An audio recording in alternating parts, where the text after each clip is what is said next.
Bonsoir ou rebonsoir, Histoire vraie, la parapsychologie, dans un instant les histoires vraies d'Annie Ange-Albert, et puis aussi de Jean-Yves Kashga, qui est auteur du livre Les dossiers Sciences Frontières, publié chez Robert Laffont.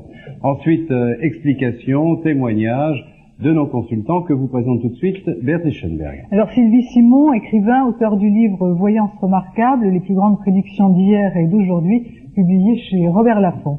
Hélène Renaud, journaliste écrivain, spécialiste des phénomènes irrationnels et qui a publié chez Philippe Lebeau Des prodiges et des hommes. Jean-Michel Thibault, écrivain, spécialiste des expériences militaires sur la parapsychologie, qui a publié Psywar et la cantatrice chez Orban. Yves Lignon, professeur de statistique à l'Université de Toulouse, et puis Marcel Picard, voyant, qui tout petit déjà connaissait, paraît-il, les questions aux examens. Vous nous le raconterez plus tard, nous verrons. Voilà, comme ça il a pu tout de suite bien répondre au baccalauréat, c'est ça. Alors, avant la consultation, en général, eh bien, et nous aurons ensuite les histoires vraies d'Annie Ange-Albert et de Jean-Yves Kashga. Et je devine déjà qu'immédiatement, il y a une page de publicité. Oui.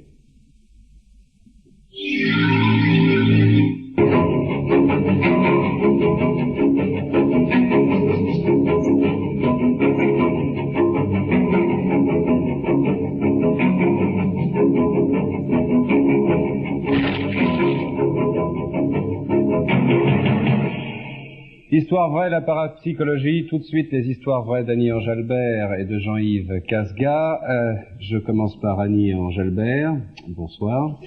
Vous avez, je crois, 32 ans, vous êtes mariée, voilà. Sans enfants, mais puéricultrice. Voilà. Et vous avez des visions, vous avez des flashs. Des flashs. Alors qu'est-ce que vous voyez? Je vois beaucoup de choses. Je peux décrire un appartement que je ne connais absolument pas. Je peux voir... je ne sais pas quoi vous dire. Oui, mais quand ça se produit? N'importe quand. Pendant cette émission, tout d'un coup, vous pouvez avoir un flash? Je pense pas, non. Non, parce que là, vous êtes occupé. Je suis occupée. Donc ça se passe plutôt quand vous êtes seul, que vous réfléchissez à quelque chose Si je fais quelque chose, le flash peut très bien venir à n'importe quel moment. Sur n'importe qui. Si je vois quelqu'un... le flash peut absolument venir, je ne peux pas le contrôler, c'est incontrôlable. Alors tout d'un coup, vous voyez un appartement, vous voyez une voiture, voilà, vous voyez un pays. Si j'ai vu l'appartement d'une collègue de travail, je n'y suis jamais allée dedans. Et vous l'avez vu exactement? Exactement, oui, je lui ai décrit et elle me l'a confirmé. Mais est-ce que vous provoquez ces visions? Non, c'est-à-dire vous mettez en état? Non, pas du tout, du tout. C'est elles qui viennent? Oui, elles viennent, comme ça passe. Ça passe ou ça passe pas, bien sûr. C'est important de préciser, on l'a dit au début, vous êtes donc puéricultrice. Vous n'en faites pas un métier. Non. Et je voudrais savoir pour quelle raison. Non, je pense pas en faire un métier. Pour l'instant, c'est sûr. Plus tard, je ne sais pas, mais je pense pas, non. Pourquoi? Je peux pas vous dire vraiment pourquoi. Je ne sais pas. Non, ça m'intéresse pas. Je pense qu'on est là pour aider les gens et non pas pour leur prendre de l'argent. Vous n'avez pas assez confiance en votre propre don? Ou vous pensez qu'on ne doit pas prendre, comme vous le dites, de l'argent pour en faire un métier? Confiance, oui et non. On n'est jamais sûr de soi, hein. On a quand même pas mal de preuves qui nous disent bien que c'est la vérité. Mais en faire un métier, en garder de l'argent... Depuis quel âge vous avez ces flashs? J'ai les flashs depuis toute petite. J'étais avec des petits copains, des petites copines qui m'ennuyaient. Et comme ça, je leur ai dit, de toute manière, je ferai un gros chien et vous mangera. Effectivement, 6 mois après, j'ai eu un énorme berger allemand qui les a pas mangés, bien sûr. Mais... Et ça, c'était votre première vision? Voilà. La seconde, c'est passé à 9 ans. J'allais prendre le bus et j'ai vu une villa. Je dis là, plus tard, j'y habité 11 ans après.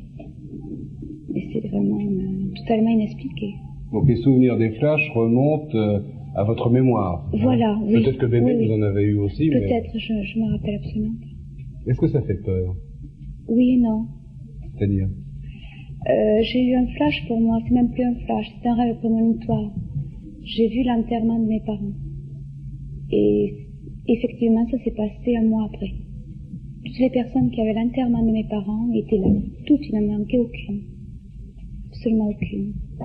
Et quand on m'a annoncé que mes parents avaient été blessés, puisque je ne savais pas pour l'instant qu'ils s'étaient tués, quand une collègue de travail m'a ramené à la maison. Alors là, j'ai eu le flash, ça a été, ils ont pris un camion. Ils ont été tués par un camion. Et c'est ce qui s'est passé. Et que nous, on ne le savait pas encore.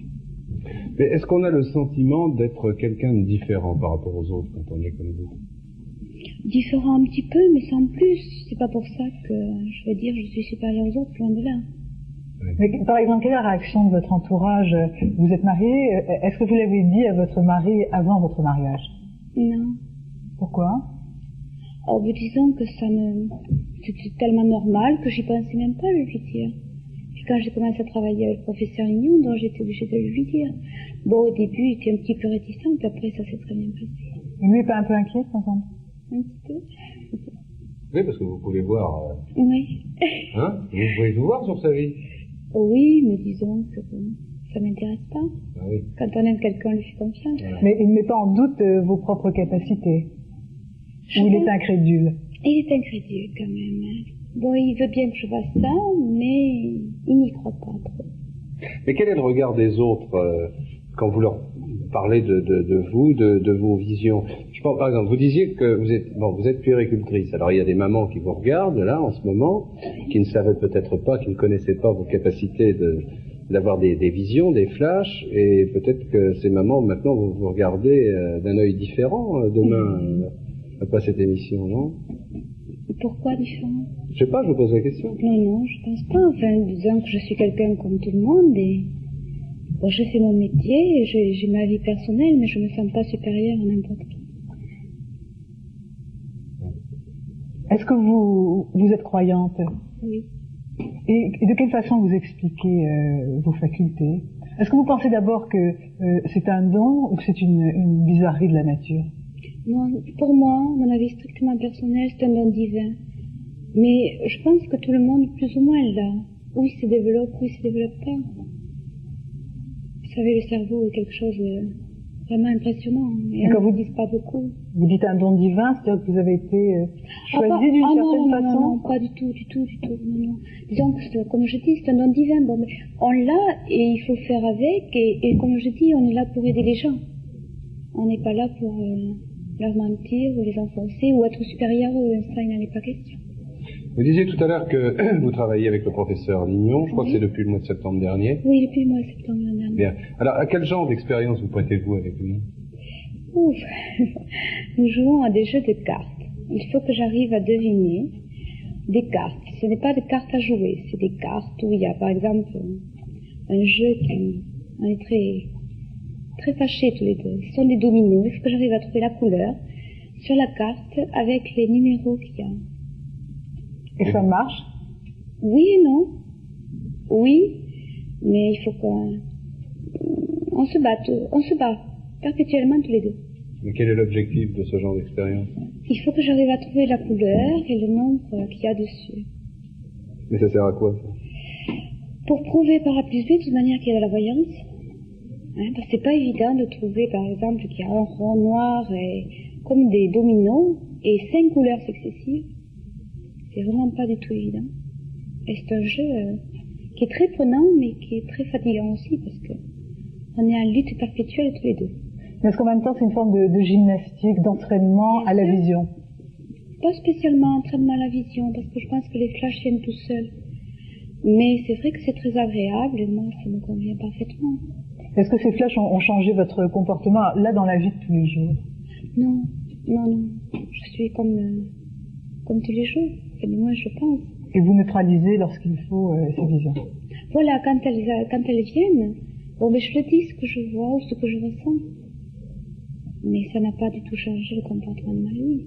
Alors, vous voyez quoi? Je repose la question, parce que ces visions, ça ressemble à quoi? Est-ce que ça a une couleur? Est-ce que c'est un peu comme un film qu'on voit à la télévision? Voilà, ça a des couleurs, parce que l'appartement, je lui ai décrit la tapisserie, je lui ai décrit les meubles, le dessus de lit qu'elle avait à sa chambre, je lui ai décrit les tableaux qu'elle avait chez elle. Et mais c'est très rapide, ça passe, comment je pourrais dire, devant les yeux, mais à même pas une fraction de seconde, ça passe, ça vient. C'est le cerveau enregistré, puis après je dis ce que j'en sens. Est-ce que vous pouvez nous décrire votre dernière vision, la toute dernière? La toute dernière, ça s'est passé récemment, j'étais au labo, je faisais une expérience, et j'ai entendu une personne à côté qui criait après quelqu'un. Et tout en faisant mon expérience, je disais, ce monsieur a des problèmes avec sa fille, sa maison est comme ça, comme ça, comme ça. Effectivement, on s'est renseigné, c'était vrai. Est-ce qu'aujourd'hui vous avez un autre regard sur tous ces phénomènes inexpliqués? Un autre regard, de toute manière, j'y ai toujours cru à ça. Ça fait toujours plus ou moins peur. Mais c'est vrai que maintenant, je le vois autrement, oui. J'en ai moins peur et je m'y fie. Pourtant, on voit pour les autres, on voit pour nous aussi. Des fois, c'est pas très plaisant.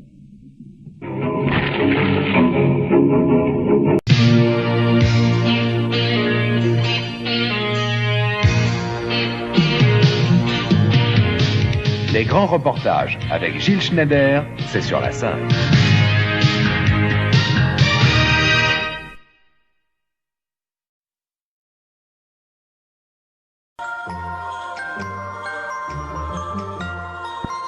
À 20h30, les Goonies. Bandits, trésors, pirates, humour. Faire un tabac au cinéma en nous menant du rire aux larmes, c'est le secret du magicien Spielberg. À 22h40, sur un arbre perché. Le fou furieux du comique français est si colère qu'il est même capable de scier la branche sur laquelle il est assis. Ce soir, 20h30, les Goonies. 22h40, sur un arbre perché. Pour Noël, Spielberg plus de finesse, une soirée ciné comme la cerise sur le gâteau.